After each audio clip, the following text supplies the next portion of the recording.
Olá, pessoal, tudo bom? Então, para a gente finalizar primeiros socorros, né? Nós vamos falar agora de manobras de primeiros socorros. E hoje nós vamos falar um pouquinho sobre a obstrução de vias aéreas. Para aí, vai. E sobre a parada cardiorrespiratória, tá? Eu trouxe uma historinha para poder contar para vocês, tá? E a gente poder conversar sobre ela. Então, olha lá. Você já deve ter ouvido falar de algum caso como este. Você está almoçando com um grupo de amigos. Subitamente, um homem jovem se engasga. Tenta tossir, mas parece estar seriamente em apuros. Levanta-se e fica muito agitado, levando as mãos ao pescoço, né? É a característica mais forte de quem está realmente engasgado e não consegue respirar, tá? Não consegue mais falar, parecendo ter alguma dificuldade para respirar. O pânico no restaurante é grande. Algumas pessoas começam a ligar para o serviço de urgência 192, mas ninguém sabe o que fazer. O que você faria? Então, é aquela história clássica, assim, de alguém se engasgar. Quando o engasgo é pequeno, que ainda tem alguma passagem de ar, né, ali pela traqueia, né, pela laringe, enfim, a gente consegue fazer o reflexo da tosse. E a tosse nos ajuda a expulsar aquele alimento. Quando o alimento obstrui de uma forma completa, forma total, né?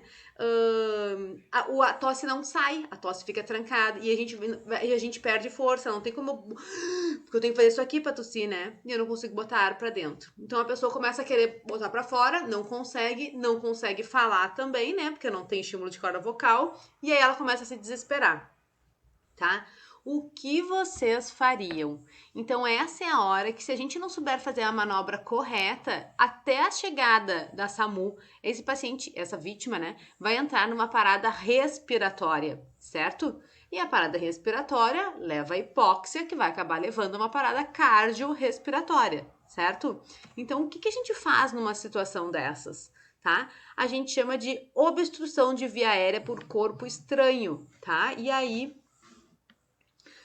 nós vamos falar sobre o que está acontecendo. Olha aí o que eu falei para vocês, né? Então aqui é uma obstrução aqui, ó, do canal, né? Apenas lembrando que aqui atrás está passando o esôfago e aqui na frente é a traqueia, né? Então normalmente o que acontece é esse fechamento da epiglote aqui, ó, e aí a gente não consegue fazer esse reflexo aqui de tosse. Ou pode acontecer de vir para o lado de cá, né? Vir para a entrada da traqueia também.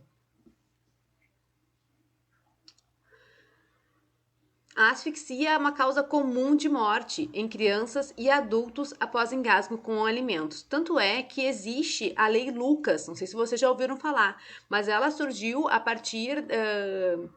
Ela vem com uma necessidade de fazer treinamento de primeiros socorros, principalmente para engasgo e parada cardiorrespiratória em crianças. Então, treinar professores, treinar profissionais que trabalham com educação. Tá? Por quê? Porque Lucas foi um menino que estava num passeio escolar, ele tinha 9 ou 10 anos, né? Não lembro agora quanto tempo que isso aconteceu, acredito que uns 3, 4 anos, tá? E eles foram fazer uma saída pedagógica. E na hora do lanche, ele se engasgou com uma salsicha. E ninguém sabia, nenhum dos adultos que estavam acompanhando sabia como desengasgar o menino. E o menino morre engasgado por uma salsicha. Então, vários casos como esse já aconteceram, só que a mãe desse menino era uma advogada e ela resolveu correr atrás da história e ela acabou transformando isso numa lei federal. Né? Então, é um projeto de lei que aí que está tornando obrigatório que as escolas capacitem pelo menos 30% dos profissionais em primeiros socorros para saber o que fazer com essas crianças, tá? Até chegar no serviço de emergência, tá? Então, olha lá, o engasgo ele pode ser provocado por uma súbita queda de oxigenação, vai levar à morte em poucos minutos se não for solucionado rapidamente. Balas, doces, bombons e alimentos diversos podem ser responsáveis por este evento, né? Acho que nós somos da geração da bala soft, né? Vocês lembram que era aquela balinha redonda, assim, que ela não tinha furinho no meio e a gente vivia se engasgando com aquilo e sobrevivemos, né? Hoje essa balinha ela foi obrigada a ter um furinho no meio, porque se a criança se engasga, ou, enfim, qualquer pessoa, ela quebra, né? Ela não vai obstruir completamente a passagem, porque muitas mortes ocorreram por bala soft. Lembra que balinha é essa, né? Ao ser deglutido de forma inadequada, o alimento pode bloquear as vias respiratórias e as passagens de ar para os pulmões, né? E ao impactar na garganta. Então, olha lá, a manobra que pode ser salvadora neste momento é chamada manobra de Heimlich.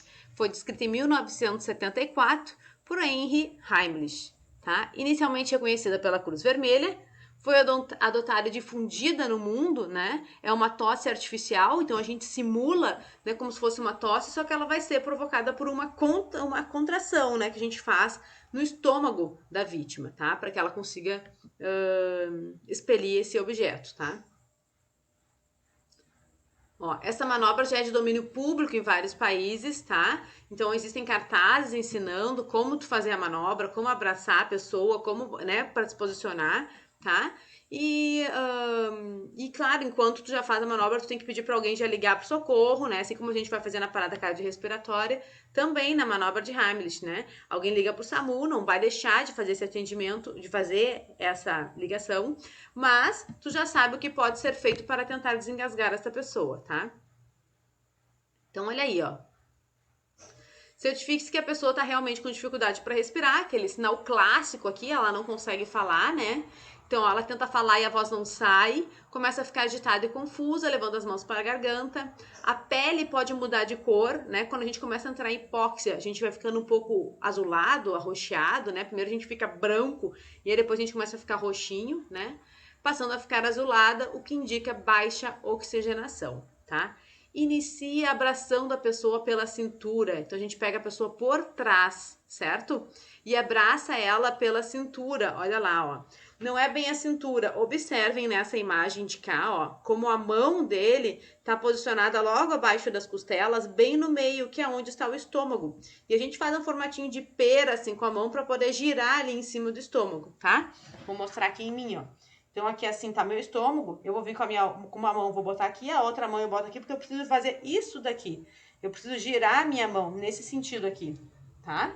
E aí eu vou fazer uma pressão no estômago para provocar, com força mesmo, tá? Que o ar que tenha dentro do estômago, ele consiga expelir esse objeto, tá?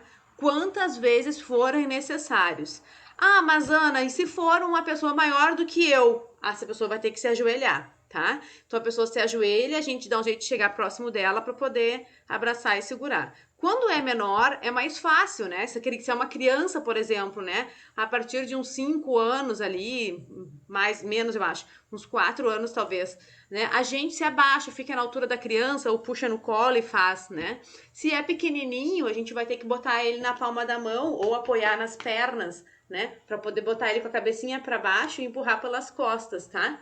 Também podemos fazer pela frente, tá? Depois eu vou mostrar para vocês. Se eu não me engano, tem uma imagem aqui. Mas o adulto, a gente tem que se adaptar ao tamanho da pessoa, tá? Então, é preferível que ele seja menor. Então, se tiver uma pessoa que seja do tamanho dela, tu orienta e pede para ele fazer, tá? O que não pode é ter dó. Tem que realmente fazer com força, né? Mas o grande segredo é a gente posicionar a mão bem em cima do estômago, que é logo aqui abaixo do apêndice tifoide, né? Então, quando a gente tá aqui tem o externo, né? Logo abaixo aqui do apêndice tifoide, ó, tá o nosso estômago. Testem em vocês, deem uma apertadinha no estômago de vocês para vocês verem como chega a nos dar uma falta de ar, assim, porque a gente sente aquele arzinho subindo, tá? Olha aí, ó. Se você não tem força suficiente, né? Pode ajudar também com batidas para cima, firmes nas costas. Sabe aquele clássico? As pessoas se engasgam e vê alguém nas costas aqui, ó. Só que, cara, se você der só batida para baixo, assim, nas costas da pessoa, esse objeto, esse alimento, ele pode descer, né? E vai que ele não tá no esôfago, vai porque ele tá mais posicionado pra traqueia. Então, olha como o corpo fica um pouco mais inclinado. E a minha batida, ela tem que ser nesse sentido, tá? Nas costas, para eu tentar desentalar. Se só tenho eu e essa vítima, eu não tenho outra pessoa que possa fazer a manobra de Heimlich, que é essa daqui, ó, de baixo, tá? Se não tenho outra opção, aí sim eu vou fazer a batida nas costas, tá? Se a pessoa não consegue mais ficar de pé, está inconsciente ou esgotada, ou se você não tem força suficiente, a manobra pode ser aplicada com ela sentada ou deitada. Pensem comigo, essa pessoa está sem respirar, ela está desesperada. A ansiedade faz aumentar a frequência respiratória. Então ela vai começar a ficar nervosa. Ela vai acabar com todo o oxigênio que tem dentro do corpo dela. Ela vai entrar em hipóxia e ela vai desmaiar. Então, no momento que ela desmaiou e ela caiu, a gente não consegue mais segurar a pessoa e fazer a manobra, tá? Chegou a hora de ou deixar ela sentada, ou se a gente não consegue mais, deitá-la. Olha aqui, ó. E aí, prestem bem atenção, porque depois nós vamos falar da manobra cardiorrespiratória, né? Da parada cardiorrespiratória. Então, o posicionamento dos braços é completamente diferente, tá?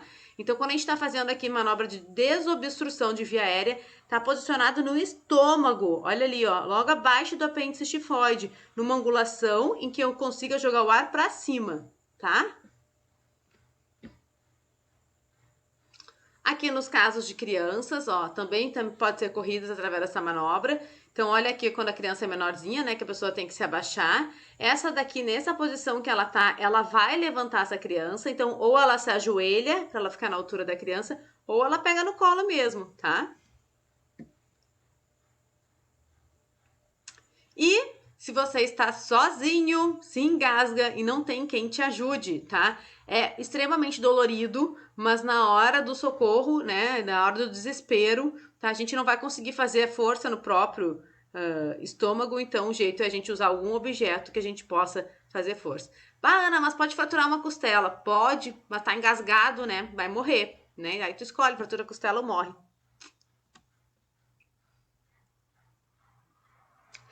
A asfixia pode levar a vida de uma pessoa em apenas 4 minutos. A SAMU não chega em 4 minutos, tá? Vale lembrar que quando algo bloqueia a passagem de ar, não há tempo para esperar pela chegada do socorro, tá? Então a gente precisa agir. As causas mais comuns, então, de engasgo são perda de consciência, por isso que não se oferece nada para uma pessoa desmaiada, para uma pessoa pós-convulsão, né? A comida, né, de não ter mastigado o suficiente o alimento, próteses dentárias, né, que se deslocam, chiclete, balas, balinha soft, vômito ou sangue, tá? Aquelas pessoas que acabam vomitando meio deitada. Lembra quando a gente comentou de desmaio, né, de hipotensão, convulsão, o fato da gente conseguir lateralizar a cabeça, enfim, tá? E é isso. Esse é um videozinho que é pra gente dar uma risada, né? Mas é falando de desobstrução de via aérea, tá? Se der, depois eu coloco lá pra vocês assistirem no Moodle. É isso, gente. Aproveitem aí o material.